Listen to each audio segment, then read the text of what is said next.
മോദിയെ Trump phone ചെയ്തല്ലോ, ഏതാണ്ട് 40 മിനിറ്റോളം സംസാരിച്ചു അല്ലേ?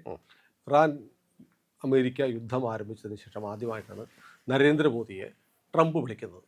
ട്രംപിന് വിളിക്കേണ്ടി വന്നു എന്ന് പറയുന്നതാണ് ശരി. കാരണം വലിയ കാര്യത്തിൽ പാകിസ്ഥാൻ ഇസ്ലാമാബാദിൽ ഒരു ചർച്ചയ്ക്ക് വിളിച്ചു. JD വാൻസ് പാകിസ്ഥാനിലേക്ക് വന്നു. അതുപോലെ ഇറാനിൽ നിന്ന് അവിടുത്തെ പാർലമെൻറ്റിൻ്റെ സ്പീക്കർ, പിന്നെ വിദേശകാര്യമന്ത്രി അബ്ബാസ് അറഗാച്ചി ഉൾപ്പെടെയുള്ള സംഘം 2 ദിവസം വന്ന് ഘോരം ചർച്ച നടത്തി.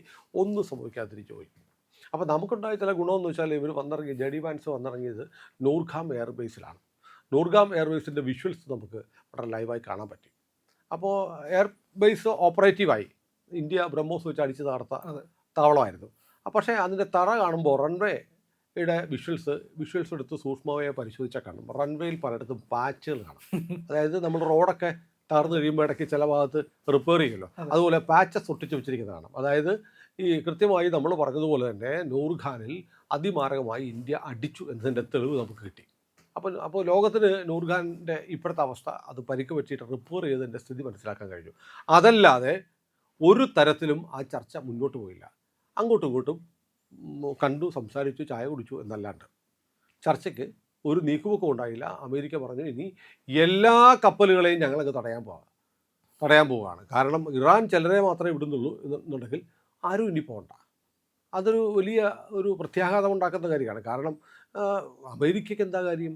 ഇറാന് തടയാൻ അവകാശമില്ല എന്ന് പറയുന്നത് പോലെ അമേരിക്കയ്ക്കും ഹോർമുസ് തടയാൻ അവകാശമില്ല. അത് ഒരു രാജ്യത്തിൻ്റെ അല്ല, മാനവരാശിയുടെ മുഴുവനാണ് ഹോർമുസ് കടലെടുക്കുക, അല്ലേ? അങ്ങനെയാണ് അന്താരാഷ്ട്ര നിയമപ്രകാരമായി ഇൻ്റർനാഷണൽ വാട്ടേഴ്സിൻ്റെ ഭാഗമായി കിടക്കുന്നതാണ്. അത് തടയാൻ അമേരിക്കയ്ക്ക് എന്ത് അധികാരം? ഇറാൻ അധികാരം കാണിക്കുമ്പോൾ അതിനെ എതിർക്കുന്ന അമേരിക്ക. അവിടെ ഒരു പ്രശ്നമുണ്ട്. ഇറാൻ തടഞ്ഞ് 18 കോടി രൂപ ഒരു കപ്പലിന് വെച്ച് ടോൾ ഈടാക്കാൻ തീരുമാനിച്ചപ്പോൾ അമേരിക്ക പറഞ്ഞത് ഓർക്കണം, അതിൻ്റെ ഒരു വിഹിതം ഞങ്ങൾക്ക് കിട്ടിയാൽ മതി. പോക്കറ്റടിക്കാരൻ്റെ ഇന്ന് വിഹിതം വാങ്ങുന്നതിന് തുല്യമാണ് അമേരിക്ക കാണിച്ച വൃത്തികെട്ട നയം.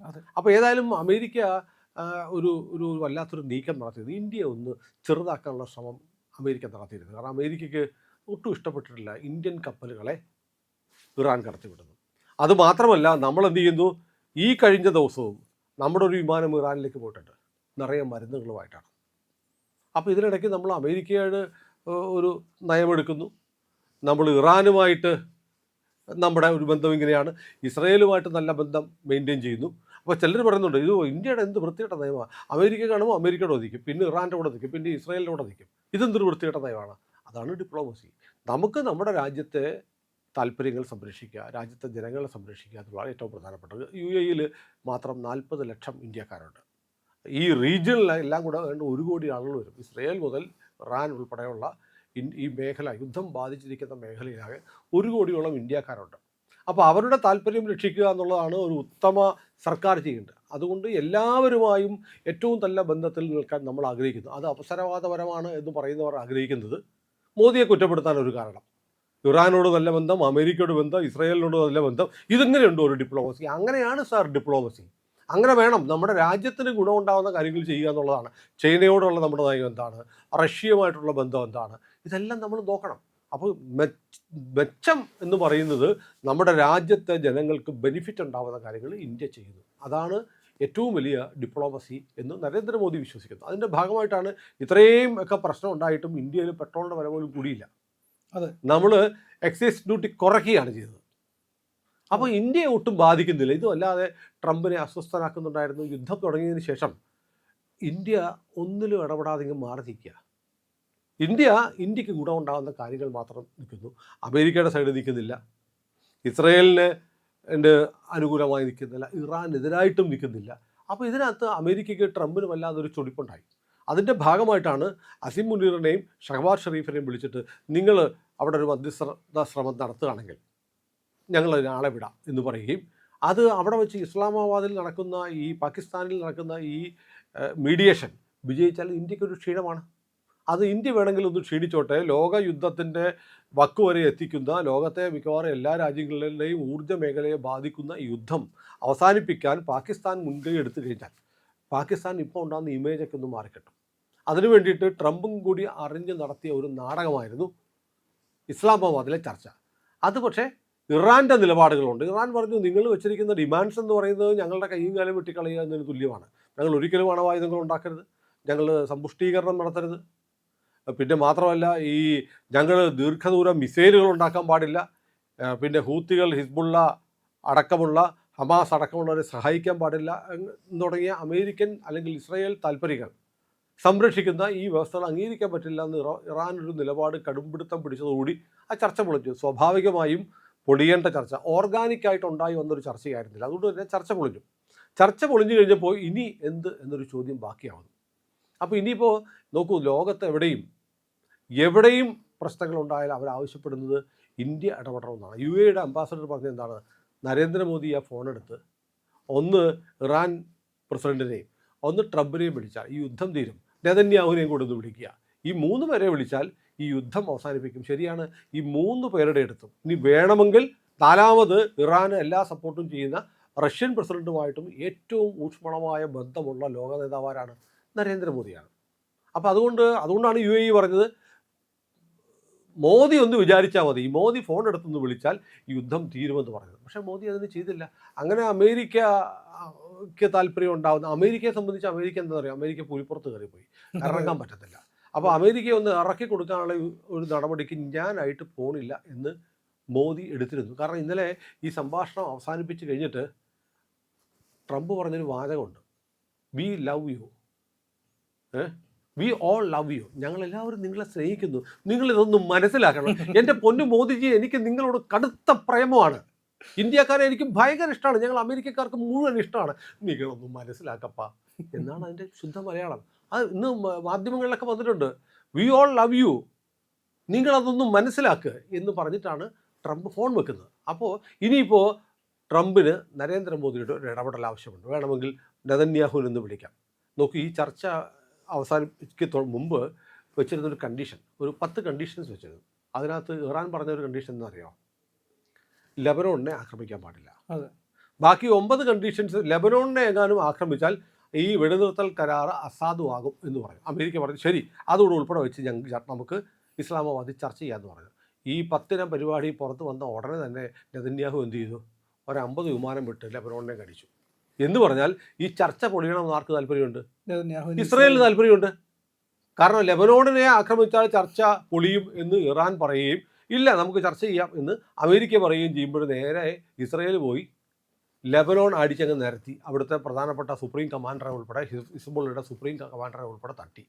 അതോടുകൂടി ചർച്ച പൊളിയുമെന്ന് ഉറപ്പാക്കി. ചർച്ച പൊളിയുമെന്ന് ഉറപ്പാക്കിയിട്ടാണ് സെറീന ഹോട്ടലിലെ ഈ ചർച്ചാവേദിയിലേക്ക് അമേരിക്കൻ സംഘവും ഇറാൻ സംഘവും എത്തുന്നത്. കാരണം ഇസ്രായേൽ ഉറപ്പിച്ചു ഈ ചർച്ച വിജയിക്കില്ലാണ്. അപ്പോൾ ഇത് സെറീന ഹോട്ടൽ എന്ന് പറഞ്ഞപ്പോഴത്തേക്ക് ഒരു സംഭവമുണ്ട്. കാരണം ഈ ഇസ്ലാമാബാദിലെ ഏറ്റവും വലിയ ഏതാണ്ട് 6.5 ഏക്കർ സ്ഥലത്തിരിക്കുന്ന ഹോട്ടലാണ് സെറീന ഹോട്ടൽ. അതിനകത്ത് അവിടുത്തെ ഒരു സ്യൂട്ട് റൂമിന് 2.5 ലക്ഷം രൂപയാണ് വാടക. 2.5 ലക്ഷം രൂപയോളം വാടകയുണ്ട്. ഏതാണ്ട് 150 ഡെലിഗേറ്റ്സ് വന്നിരുന്നു. അവരെല്ലാം താമസിച്ചു. അപ്പം പ്രധാനപ്പെട്ട സമ്മേളനങ്ങളും മീറ്റിങ്ങുകളും ഒക്കെ നടക്കുന്നത് നിരവധി ബാങ്കറ്റ് ഹാളുകളും ഒക്കെയുള്ള ഏറ്റവും സുരക്ഷിതത്വമുള്ള ഒരു പ്രോപ്പർട്ടിയാണ് ഇസ്ലാമാബാദിലിരിക്കുന്ന സെറീന ഹോട്ടൽ. അവിടെ ഈ ചർച്ച തീരുമാനിച്ചു. പാകിസ്ഥാൻ പറഞ്ഞു നിങ്ങൾ വരൂ, ഇറാൻ വരട്ടെ, അമേരിക്ക വരട്ടെ എന്ന് പറഞ്ഞ് ചർച്ചയൊക്കെ നടത്തി കഴിഞ്ഞ് ഇവർ 2 ദിവസം തിന്തു കുടിച്ചിട്ടൊക്കെ പോയപ്പോഴത്തേക്ക് കോടിക്കണക്കിന് രൂപയുടെ ബില്ല് വന്നു. അപ്പോൾ ഹോട്ടൽ നടത്തുന്ന ആളുകൾ അത് ആഖാഖാൻ ഡെവലപ്മെൻറ്റ് നെറ്റ്വർക്ക് എന്ന് പറയുന്ന ഒരു സ്ഥാപനത്തിൻ്റെ ഒരു കമ്പനിയുടെയാണ് ഈ ഹോട്ടൽ. ബില്ല് ആരും കൊടുക്കുന്നുള്ള പ്രശ്നമായി. പാകിസ്ഥാൻ്റെ പൈസ ഇല്ല. പാകിസ്ഥാൻ അപ്പോൾ വിളിച്ചിട്ട് എടി ചർച്ച നടത്തുന്ന ഇറാൻ കൊടുക്കുമോ, അമേരിക്ക കൊടുക്കുമോ? ഇറാൻ ചോദിക്കുന്നത് ഞങ്ങൾ ചുമ്മാ അവിടെ ഇരുന്നവരല്ലേ, ഞങ്ങളിങ്ങനെ റോക്കറ്റ് വിളിച്ച് കളിച്ചുകൊണ്ടിരിക്കുകയായിരുന്നു. അപ്പോൾ നിങ്ങൾ ആ ചർച്ചയാണെന്ന് പറഞ്ഞ് നിങ്ങൾ വിളിച്ച് ഞങ്ങളവിടെ താമസിപ്പിച്ച് പുട്ടൊക്കെ അടിച്ചിട്ട് തന്നിട്ട് ഇനി ബില്ല് കൊടുക്കാൻ പറഞ്ഞാൽ അതിന് വലിയ കാര്യം, ഞങ്ങൾക്ക് അവിടെ ഇരുന്നാൽ പോരായിരുന്നു. അമേരിക്കയിൽ ചോദിക്കാൻ പറ്റില്ല. ജെഡി വാൻസ് വന്നിറങ്ങി കൈവീശി ചർച്ചയ്ക്കിരുന്നു. അടുത്ത വണ്ടിക്ക് അവർ തിരിച്ചും പോയി. അപ്പോൾ ആര് കൊടുക്കും ഈ ബില്ല്? അതൊരു വലിയ വിവാദം. അപ്പോൾ അമേരിക്കയെ സംബന്ധിച്ചും ഇറാനെ സംബന്ധിച്ചും ഒരു വലിയ രാജ്യാന്തര ലോകം ഉറ്റുനോക്കുന്ന ഒരു ചർച്ച നടന്നിട്ട് അതിൻ്റെ റിസൾട്ട് ഔട്ട്കം എന്ന് പറയുന്നത് ചർച്ച പരാജയപ്പെട്ടു എന്നുള്ള മാത്രമല്ല, തിന്നതിൻ്റെ കാശ് ആര് കൊടുക്കും? അപ്പോൾ ലോകത്ത് നമ്മൾ ഒരുപാട് ഉച്ചകോടികൾ ലോകത്ത് നടക്കുന്നുണ്ട്. ഒരു ഉച്ചകോടിയിലും നമ്മളിങ്ങനൊരു കാര്യം കിട്ടിയിട്ടില്ല. ഉച്ചകോടി കഴിഞ്ഞപ്പോൾ ഹോട്ടൽ മുതലാളി എൻ്റെ കാശ് കിട്ടിയില്ല എന്ന് പറഞ്ഞ് നിലവിളിക്കുന്നു. അപ്പോൾ അതിനിടയ്ക്ക് പറയുന്നത് കേട്ടു, ഇപ്പോൾ അവിടെ ഇടപെട്ടിട്ട് ഈ ആഖാഖാൻ ഡെവലപ്മെൻറ്റ് പ്രോപ്പർട്ടി നെറ്റ്വർക്കുകാർ അവർ തന്നെ വഹിച്ചോളാം എന്ന് പറയുന്നതായിട്ട് ചില വാർത്തകൾ വരുന്നു. അങ്ങനെയല്ല, ഞങ്ങൾക്ക് ഞങ്ങളുടെ കാശ് കിട്ടണം, ഞങ്ങളതിനാണ് കോടിക്കണക്കിന് രൂപ അമേരിക്കയും ഇറാനും തമ്മിൽ അടി കൂടുന്നതിന് ഞങ്ങൾ അതിന് കാശ് മുടക്കണം എന്ന് അവർ വന്നിരിക്കുന്നത്. അപ്പം നോക്കൂ, എത്ര ബാലിശമായിട്ടാണ് പാകിസ്ഥാൻ ഇതിനെ കൈകാര്യം ചെയ്തത്. ഒരു സമ്മേളനം നടക്കുമ്പോൾ അതിൻ്റെ വെന്യൂവിൻ്റെ വാടക കൊടുക്കാൻ പോലുമുള്ള വക കണ്ടെത്താതെ, അതും ലോകമാധ്യമങ്ങളിൽ ചർച്ചയാവുന്ന തരത്തിലേക്കാണ് ഒരു രാജ്യാന്തര ഉച്ചകോടി അല്ലെങ്കിൽ ലോകത്തെ മുഴുവൻ ഗ്രസിക്കുന്ന ഒരു യുദ്ധം അവസാനിപ്പിക്കാനുള്ള ചർച്ചയെ പാകിസ്ഥാൻ കൈകാര്യം ചെയ്തത്. പാകിസ്ഥാനെ സംബന്ധിച്ച് ഒരു തരത്തിലുള്ള പ്ലാനിങ്ങും ഇല്ല. നിങ്ങൾ വന്നു, ചർച്ച ചെയ്തു, പോയി, അത് ബാക്കി കാര്യങ്ങൾ ഞങ്ങൾക്ക് അറിയണ്ട എന്ന തരത്തിലേക്ക് ഒരു രാജ്യം ഒരിക്കലും കാണിക്കുമെന്ന് പ്രതീക്ഷിക്കാൻ കഴിയാത്ത പിടിപ്പുകളാണ് പാകിസ്ഥാൻ കാണിച്ചത്. അപ്പോൾ ഏതായാലും ഇപ്പോൾ പന്ത് എന്ന് പറയുന്നത് ഇപ്പോൾ നരേന്ദ്രമോദിയുടെ കോർട്ടിലെത്തിയിരിക്കുന്നു. കാരണം നമ്മളൊരു വീഡിയോ ചെയ്തിരുന്നു, ഇന്നലെ നമ്മൾ മോദി ഇറങ്ങും എന്ന് പറഞ്ഞു. അപ്പോഴേക്ക് ചിലർ പറഞ്ഞു പിന്നെ മോദി ഇറങ്ങാൻ പോവാണ്. പക്ഷെ നമ്മുടെ വീഡിയോ അപ്ലോഡ് ആയപ്പോഴത്തേക്ക് ട്രംപിൻ്റെ വിളി മോദിക്ക് വന്നു. ഇനിയിപ്പോൾ ചിലപ്പോൾ നമ്മളങ്ങനെയല്ല, നമ്മളോട് പറഞ്ഞിട്ട് ട്രംപ് അണ്ണൻ മോദിയെ വിളിച്ചു എന്നല്ല പറയുന്നത്. നമുക്കിത് ജിയോ പൊളിറ്റിക്സ് നോക്കുമ്പോൾ സംഭവിക്കാൻ പോകുന്നത് എങ്ങനെയാണെന്നൊക്കെ മനസ്സിലാവും. അപ്പോൾ ഏതായാലും നരേന്ദ്രമോദിയെ ട്രംപ് ഇപ്പോൾ വിളിച്ചിട്ട് സംസാരിച്ചതിനെക്കുറിച്ച് മോദി ട്വീറ്റ് ചെയ്തിട്ടുണ്ട്. വീണ്ടും പഴയൊരു വാചകം മോദിയുടെ പോസ്റ്റിൽ വന്നിട്ട് മൈ ഫ്രണ്ട് ട്രംപ് എന്നാണ് പറഞ്ഞിരിക്കുന്നത്. ഇടയ്ക്ക് മൈ ഫ്രണ്ട് എന്നുള്ള കളഞ്ഞിരുന്നു, മിസ്റ്റർ ട്രംപ് എന്ന് വന്നിരുന്നു. ഇപ്പോൾ my friend Trump call me എന്നും പറഞ്ഞിട്ടാണ് മോദിയുടെ പോസ്റ്റ് വന്നിരിക്കുന്നത്, ട്വീറ്റ് വന്നിരിക്കുന്നത്. അപ്പോൾ പതുക്കെ എന്നിട്ട് പറയുന്നത് ഞങ്ങൾ ഉഭയകക്ഷി പ്രശ്നങ്ങളൊക്കെ ചർച്ച ചെയ്തു, അതുകൂടാതെ വെസ്റ്റ് ഏഷ്യയിലെ ഇപ്പോഴത്തെ സംഘർഷവുമായി ബന്ധപ്പെട്ട കാര്യങ്ങളും ചർച്ച ചെയ്തു. 40 മിനിറ്റ് ചർച്ചയായിരുന്നു. അതിനകത്തെ ഔട്ട്കം എന്താണെന്നുള്ളത് നമുക്ക് ഡിസ്ക്ലോസ് ചെയ്തിട്ടില്ല, ക്ലാസിഫൈഡ് ആണ്. അത് ഡീക്ലാസിഫൈ ചെയ്യും, കാരണം അത് രഹസ്യമായി വെക്കാനൊന്നും പറ്റുന്നില്ല. കാരണം ഇന്ത്യയെ സംബന്ധിച്ച് ഇന്ത്യ ഇനി ചില നിർണായകമായ നീക്കങ്ങൾ നടത്തണം, തന്നെ കൊണ്ട് കൂടൂല എന്ന് ട്രംപിന് മനസ്സിലായിരിക്കുന്നു. പാകിസ്ഥാനെ വെച്ച് നടത്തിയ ഒരു നാടകം പൊളിഞ്ഞു. അപ്പോൾ ഏതായാലും ഇന്ത്യ ഒരിക്കൽ കൂടി ലോകത്തെ ആകെ ബാധിക്കുന്ന ഒരു വലിയ രാജ്യാന്തര സംഘർഷത്തിന് അറുതി വരുത്താനുള്ള റഫറിയുടെ റോളിലേക്ക്, അല്ലേ, ഒരു ഫുട്ബോൾ മാച്ചാണ് ഇറാനും അമേരിക്കയും ഇസ്രയേലും കൂടെ അടിച്ചുകൊണ്ടിരിക്കുന്നത്. ഇതിനകത്ത് റഫറിയെ പോലെ നിന്ന് കളി നിയന്ത്രിക്കേണ്ട തരത്തിലേക്ക് ഇന്ത്യ മാറിയിരിക്കുന്നു എന്നതാണ് ജിയോ പൊളിറ്റിക്സിലെ ഒരു പ്രധാനപ്പെട്ട മാറ്റം. അത് ഇന്ത്യക്കാരെ സംബന്ധിച്ചിടത്തോളം അഭിമാനകരമാണ്. ലോകത്തിൻ്റെ നെറുകയിലേക്ക്, ലോകത്തെവിടെ ഏതു വൻശക്തികൾ തമ്മിൽ പ്രശ്നമുണ്ടായാലും അവസാനം സൊല്യൂഷൻ നേടി ഭാരതത്തിലേക്ക് വരുന്നു എന്നുള്ളത് ഓരോ ഇന്ത്യക്കാരനും അഭിമാനിക്കാവുന്ന കാര്യമാണ്. പ്രിയപ്പെട്ട പ്രേക്ഷകരെ, ഇന്ത്യ ലൈവ് എല്ലാവർക്കും വിഷു ആശംസകൾ നേരുകയാണ്. ഞങ്ങളുടെ കൂടെ നിങ്ങൾ സഞ്ചരിച്ചു കൊണ്ടിരിക്കുന്നു. മറ്റുള്ളവർ പറയാത്ത കാര്യങ്ങൾ ഇങ്ങനെ കണക്ക് വെച്ചിട്ടാണെങ്കിലും നമ്മൾ നിങ്ങളോട് പറഞ്ഞുകൊണ്ടിരിക്കും. അതുകൊണ്ട് ഈ യാത്രയിൽ ഞങ്ങളുടെ കൂടെ നിൽക്കുക. എല്ലാവർക്കും സമ്പൽ സമൃദ്ധമായ വിഷു ആശംസകൾ നേരുന്നു.